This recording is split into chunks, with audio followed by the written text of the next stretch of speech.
అందరికీ welcome back to my channel. ఈరోజు recipe వచ్చేసి స్పైసీ బోటీ కర్రీ అండి. ఆంధ్ర స్టైల్లో ఎలా ప్రిపేర్ చేసుకోవాలో చూసేద్దానండి. దానికోసమని బోటీ అయితే ఇలా క్లీన్ చేసి పెట్టుకోవాలి. క్లీనింగ్ ప్రాసెస్ నేనైతే నెక్స్ట్ వీడియోలో చూపిస్తాను. ఇంకా కర్రీ ప్రిపేర్ చేయడానికి చూడండి, స్టవ్ పైన కడాయి పెట్టేసుకొని సరిపడా ఆయిల్ వేసేసుకొని ఆనియన్స్ వేసుకోవాలి. ఇదంతా బాగా ఫ్రై చేసుకోవాలి. నెక్స్ట్ దీంట్లోనే కొత్తిమీర పుదీనా కూడా వేసుకొని ఫ్రై అవ్వనివ్వాలి. ఇవి కూడా ఫ్రై అయిన తర్వాత దీంట్లోనే నీట్గా వాష్ చేసి పెట్టుకున్న బోటీ అయితే వేసుకోవాలి. బోటీ క్లీనింగ్ నేనైతే చేయలేదండి, మా డాడీ చేశారు. నేనైతే ఫుల్ వీడియో బోటీ క్లీనింగ్ నేనైతే నెక్స్ట్ వీడియో పెడతాను, తప్పకుండా చూడండి.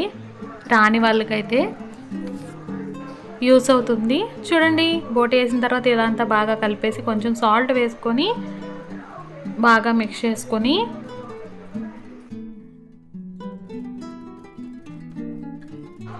మూత పెట్టేసుకుని వాటర్ అన్నీ ఇంకిపోయేలాగా వదిలేసేయాలి.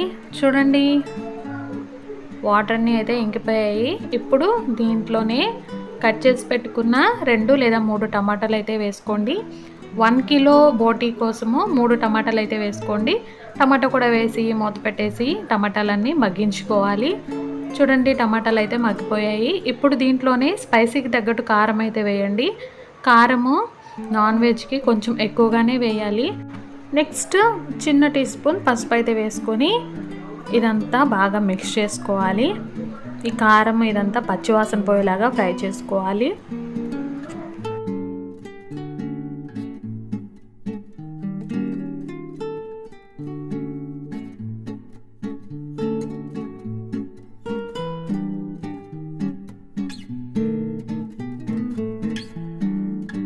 చూడండి, ఇదంతా బాగా ఫ్రై అయిన తర్వాత దీంట్లోని వాటర్ అయితే వేసుకుందాము. ఇది కొంచెం గ్రేవీ కావాలనుకుంటే ఎక్కువ వాటర్ వేసుకోండి, గ్రేవీ వద్దు అనుకున్న వాళ్ళు కొంచెం తక్కువ వాటర్ అయితే వేసుకోండి. చూడండి, సరిపడా వాటర్ వేసుకొని ఇలా కలిపేసి మూత పెట్టేసుకుని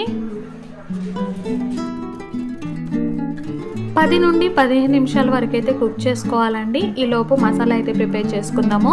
ఈ మసాలా వచ్చేసి మా ఆంధ్ర సైడ్ ఇలాగే చేస్తారు మసాలా. దీనికోసమని హోల్ గరం మసాలా, నెక్స్ట్ ధనియాలు, నెక్స్ట్ వెల్లుల్లి మేమైతే వలవము, మీరు కావాలంటే పొట్టు తీసేయండి. నెక్స్ట్ ఒక అల్లం ముక్క అయితే వేసుకోవాలి చూపించే విధంగా. చూడండి, ఇలా అయితే మిక్సీ పట్టుకోవాలి మొత్తము. కర్రీ అంతా కూడా నార్మల్ అందరు చేసే ప్రాసెసే, కాకపోతే ఈ మసాలా వల్ల దీనికి టేస్ట్ వస్తుంది ఈ కర్రీకి. చూడండి, 15 నిమిషాల తర్వాత కర్రీ అయితే బాగా ఉడికిపోయింది. ఇప్పుడు దీంట్లోనే ఈ మసాలా అంతా వేసుకొని మిక్స్ చేసుకుందాము.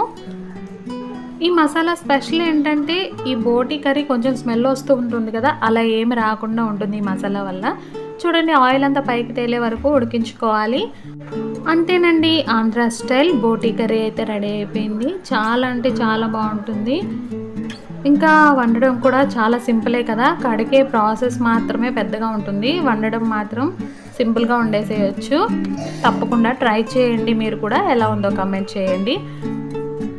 అంతకన్నా ముందు నా ఛానల్ కొత్తగా చూస్తున్న వాళ్ళందరూ ప్లీజ్ సబ్స్క్రైబ్ చేసుకోండి. ఇంకా మీకు ఏదైనా స్పెషల్ రెసిపీస్ కావాలని మీరు అనుకుంటే కమెంట్స్లో అడగండి, తప్పకుండా నేను చేస్తాను. ఇంకా నన్ను సపోర్ట్ చేయండి. నా వీడియో నచ్చితే ఒక లైక్ చేయండి. బాయ్.